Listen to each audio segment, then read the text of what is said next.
Olá! Hoje o nosso mergulho é sobre uma força que, olha, todo mundo conhece, mas que talvez a gente subestime demais: a alegria. Mas não a alegria como um sentimento passageiro, sabe? E sim como uma verdadeira potência, uma ferramenta. Uma força vital. É exatamente assim que a nossa fonte de hoje a descreve. Exatamente. A gente vai fuçar num livro de outra época, de mais de um século atrás, chamado Cheerfulness as a Life Power. Algo como a alegria como força vital. O autor é Harrison Sweat Marden. E a nossa missão aqui é entender o que essa perspectiva tão antiga tem a nos dizer sobre um problema que parece muito, muito atual, né? Um mundo apressado, competitivo, que nos deixa exaustos. É fascinante porque o autor já diagnosticava isso em 1899. A gente acha que inventou a correria, mas pelo visto... Ela é uma velha conhecida. Pois é. E para começar a entender o valor que ele dava para a alegria, tem uma história no livro que é simplesmente fantástica. A do Vanderbilt. Essa mesma. Envolve o milionário William Kate Vanderbilt, um dos homens mais ricos da época, em seu iate lá em Constantinopla. Ele contrata um mímico famoso, um tal de Coquelin, para uma apresentação particular. Dias depois, chega a conta. Ah, e a conta é o ponto-chave, não era um valor fechado, né? Não, era um extrato detalhado. Das emoções. Incrível isso. É sensacional. A conta dizia, por lágrimas 6 vezes, $600. Mas a parte das risadas, aí o preço subia. E como? Por risadas 12 vezes, $2.400. Ou seja, cada risada valia o dobro de um momento de choro. Que inflação emocional. A ideia de precificar uma risada é genial. Totalmente. O fascinante aqui é que, mesmo sem saber nada sobre cortisol ou endorfinas, eles acertaram no principal. O estado mental tem um efeito físico e um valor tangível. Para o Vanderbilt, que podia comprar qualquer coisa, a alegria era o artigo mais caro. Era o mais valioso daquela experiência, exato.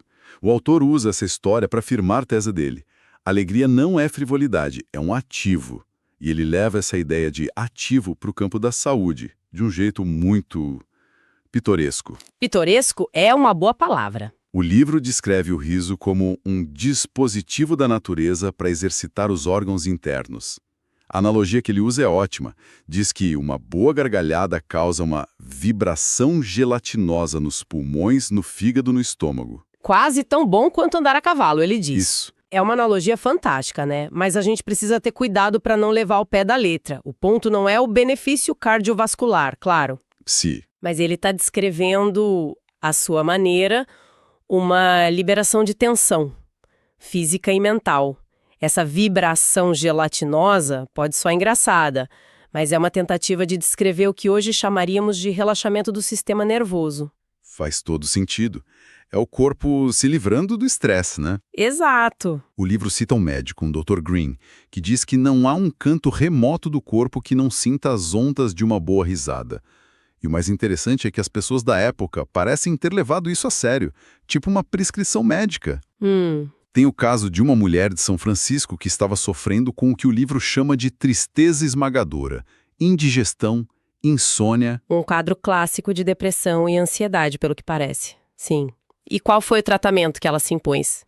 Ela criou uma regra: rir com vontade pelo menos 3 vezes ao dia. Rir com hora marcada. Isso. E o livro detalha que, se fosse preciso, ela se trancava no quarto para forçar a risada. Isso me soa um pouco estranho. Forçar a alegria funciona? É uma ótima pergunta. Hoje a gente falaria sobre o princípio de agir como se fosse, o act as if. Existe um campo chamado neurociência afetiva que estuda isso. O simples ato físico de sorrir, de contrair os músculos do rosto de uma certa maneira, pode de fato liberar endorfinas no cérebro. Mesmo que o sorriso seja forçado? Mesmo que seja forçado no início. É um feedback do corpo para a mente. Então, de uma forma bem rudimentar, a intuição dela estava certa. Ela estava tentando hackear o próprio cérebro. Nossa! E aparentemente funcionou. O livro diz que ela recuperou a saúde, a casa dela virou um ambiente ensolarado. A família toda entrou na onda. Exatamente. O marido e os filhos começaram a perguntar uns para os outros na mesa de jantar. E aí, quantas risadas você já deu hoje? Virou uma meta diária de bem-estar. Transformaram a alegria numa disciplina, numa prática consciente. O que nos leva à pergunta: se a alegria é o remédio, qual era a doença que o Marden via naquela sociedade? A doença tinha nome. Americanite. E a descrição é assustadoramente familiar. Totalmente. Ele fala de uma vida focada em negócios, na busca incessante por lucro, sem tempo para o prazer, para a leveza, uma vida dominada pela preocupação. Tem uma frase que resume tudo. Os americanos são o povo mais bem alimentado, mais bem vestido e com as melhores casas do mundo, mas são os mais ansiosos. Parece que ele escreveu isso ontem. Essa tensão entre a prosperidade material e o vazio existencial é o cerne da americanite. E o grande vilão, o agente dessa doença. É a preocupação. Exato. O autor é categórico. A frase-chave é: não é o trabalho que mata os homens, é a preocupação. Ele diferencia o esforço do desgaste. O trabalho seria a lâmina afiada e a preocupação... A ferrugem na lâmina. Nossa, essa imagem é muito poderosa. É ótima. É o atrito mental que destrói a máquina, não o uso dela. E ele não para nas metáforas, né? Ele tenta descrever o dano físico da preocupação de um jeito que chega a ser gráfico. Sim, ele cita um neurologista da época, o Dr. George Jacobi. Isso. E o Dr. Jacobi usa duas imagens para explicar o que a preocupação faz com o cérebro. A primeira é a de um martelinho batendo sem parar no mesmo ponto. Até desintegrar as membranas cerebrais.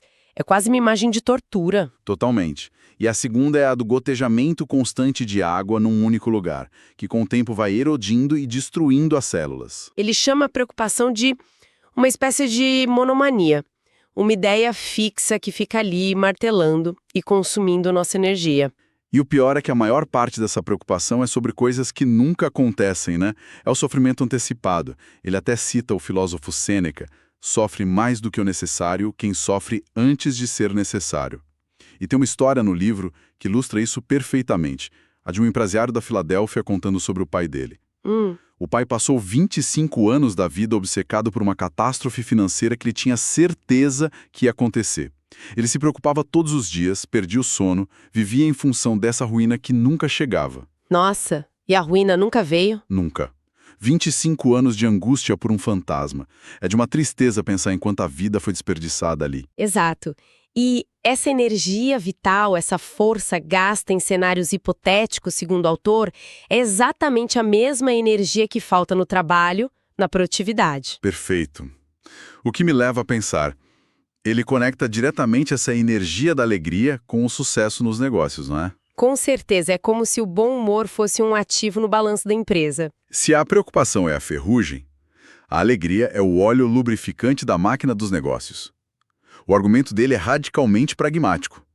Bom humor não é um luxo, é uma ferramenta de produtividade. Entendi. Ele diz que um trabalhador calmo, alegre, que se move sem a pressa ansiosa, provavelmente faz o dobro do trabalho de alguém estressado, porque o atrito mental da preocupação consome mais energia do que a tarefa em si. E os exemplos que ele dá são ótimos. Tem a história do John Wanamaker, um grande comerciante da época. Um magnata do varejo. Isso.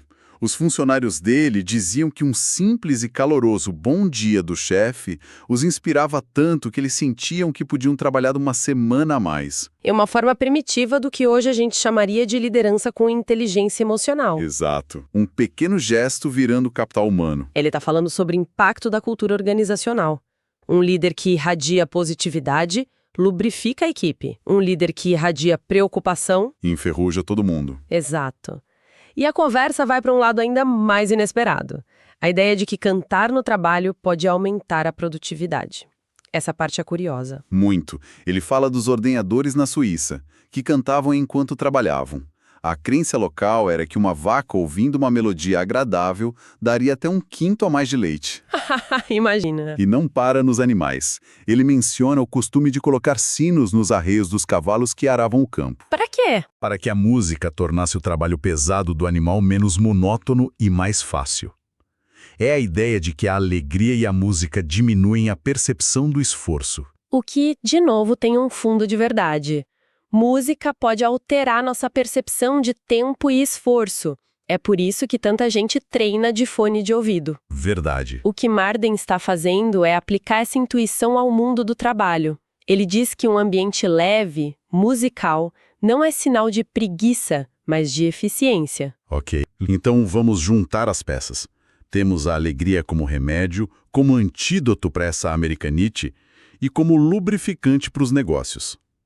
Parece que a lição fundamental do livro é que a nossa experiência de vida depende menos das circunstâncias e mais da lente através da qual a gente enxerga o mundo. Isso. A perspectiva é tudo. Ele usa arquétipos para deixar isso bem claro.